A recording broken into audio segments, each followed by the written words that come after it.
यहाँ wonder SIM company plant लगा रही है। उन्होंने लगभग 140 से 45 बीघा जमीन खरीद की, जिसमें 25 बीघा जमीन जिस जगह पे खड़े हैं गोपीराम बावरी की खरीदी है, खसरा नंबर 145 में प्रभात नगर की जगह, और 13 बीघा जमीन रिचपाल एलनाबाद उनकी खरीदी है, वो भी 145 में प्रभात नगर की। उसके साथ साथ यहाँ पास में ये प्रभात नगर पटवार हल्का प्रभात नगर है।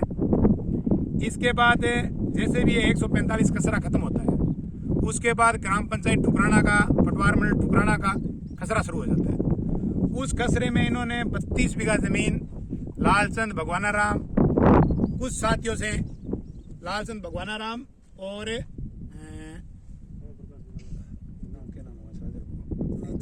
रेवती देवी, रेवती देवी हंसराज, ओम प्रकाश, इन्होंने मोल लिए।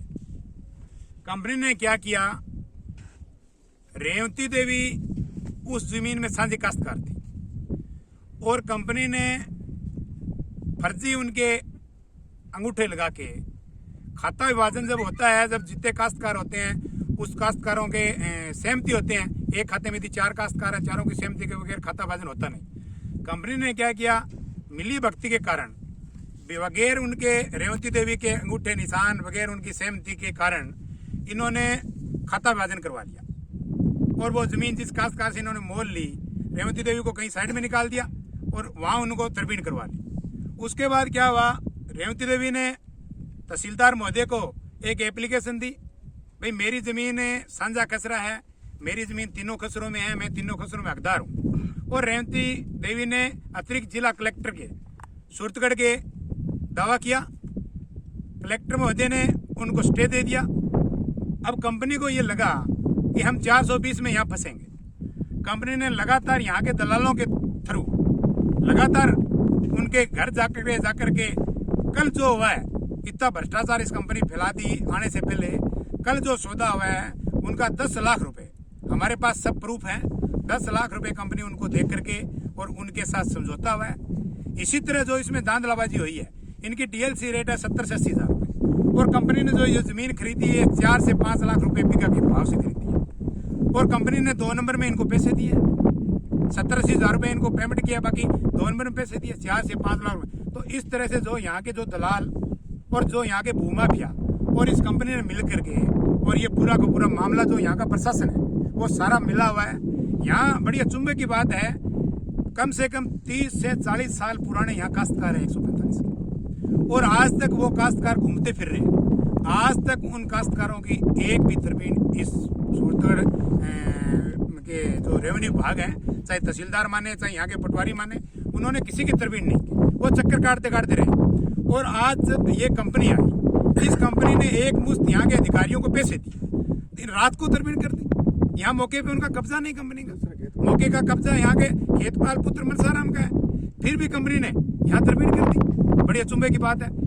इसी तरह मैं आपको बता रहा हूँ, कुछ दिन पहले की बात, यहाँ कह रहे हैं प्रभात नगर के अंदर खातेदारी पे गवर्नमेंट का एक रोक लगी हुई है, खातेदारी नहीं हो सकती। खातेदारी की बात बताऊं, यहाँ हमारे ये पड़ोसी खड़े हैं जगदीश जी स्वामी, इन्होंने यहाँ कोई जमीन मोल लेने की बात की, इन्होंने पटवारियों से बात की तो वो कह रहे हैं आरजी काश्तकार है, खातेदारी होगी नहीं, यदि खातेदारी होगी नहीं तो आपको जमीन मोल लेनी।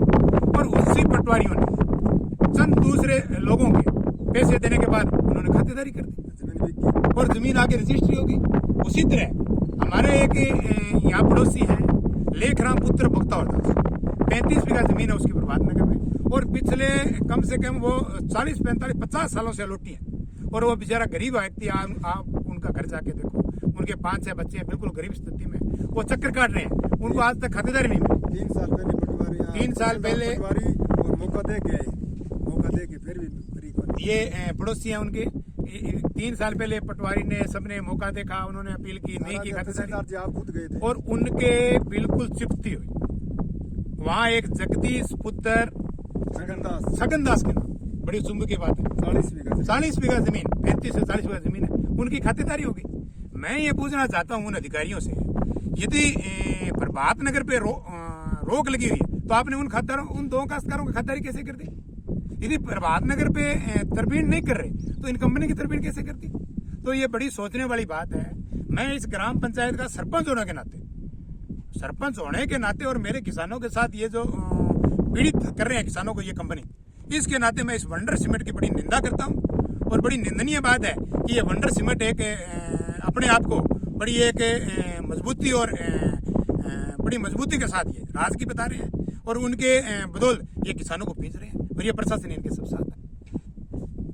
तो मैं तो यही कहना चाहता हूँ कि मेरे ग्राम पंचायत सरपंच के नाते भाई यहाँ इनको न्याय मिलना चाहिए। ये आप पास में देख रहे हो क्रिटिकल यूनिट है, ये सामने बाउंड्री वाल है, ये सामने क्रिटिकल 7 और 8 यूनिट है, ये आपके सामने ये कोयले के ढेर पड़े हैं, इसके चिपते हुए किसने और इसके चिपते हुए लेके यहाँ दलालों ने लेकर के इन कंपनियों को रेल लाइन से पार कर दी।